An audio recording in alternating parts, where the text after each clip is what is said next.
Hello, this is Nikki. This is a recipe album I've been working on.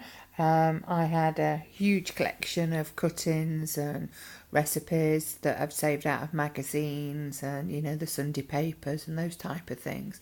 They were just getting a complete mess. So I decided to make myself a sort of recipe junk journal type of thing. This is the cover of an old book, which I've cut apart and then just taped at the side. And then I bought a while back one of those little recipe books with recipe cards in that you put together with book rings, and that really wasn't big enough, so I decided to use the cover of that and some of the bits out of it to incorporate into my junk journal. So here's the cover of that book. I think it was a Melissa Francis one. I've used some washi tape and a little bit of trim up the side, and I've put some ribbons here and a few bits of old lace. So inside, the cover was pretty decent to the book, so all I've done is used a bit more of that Melissa Francis cover to make myself a little pocket here, and I've put a few bits and pieces in, a couple of tags here with some lace on, so I can write extra recipes as and when I see them. And I've done that with the recipe cards too, like this one. I've left some blank so that I can put extra recipes in as I go along. And so here they are. And what I've done is I've tried to reinforce some of them because it was quite thin paper. But like these ones came with a magazine from the supermarket. They're quite thick, so they were quite good to use and just punch the holes in. There's a postcard here with a recipe on of a favourite pie that we had in America, and here's another space here for some putting of extra recipes in or making cooking notes if I needed to.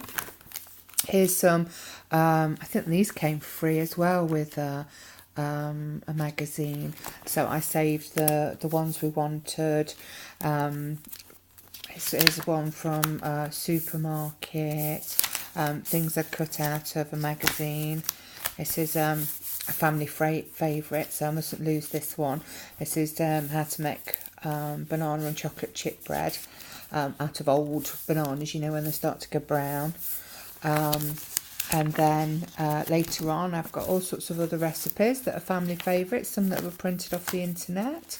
But, just a useful way to put all your stuff so it's tidy and not taking up loads of space, because every time we pulled something out, they all fell on the floor and people were moaning about picking them up. So I decided to put it in this tidy way and make it a usable thing in the kitchen rather than having to sort through everything every time. It was just an idea I had, and I've left, as I say, plenty of spaces to add things. I used some paper here from Die Cuts with a View, the Nana's Kitchen range, which is some of this very shiny paper, and I've made some tags and spaces, as I say, to add extra things, extra recipe cards. And here I found this little tiny brad that's a fork, which I thought was so cute, so I put that in. Some out of different magazines, and just generally a useful way to keep everything together. On the back here I've put a page for hints and tips, and there's a lot of spare cards at the back. So I hope you think that's a good idea to store your recipes. I made something similar and gave to a friend for Christmas, well, I think she liked it. She said I got too much time on my hands to make her things like that. But I thought it was just a useful way to keep all your recipes together. Okay then, thank you. Bye bye.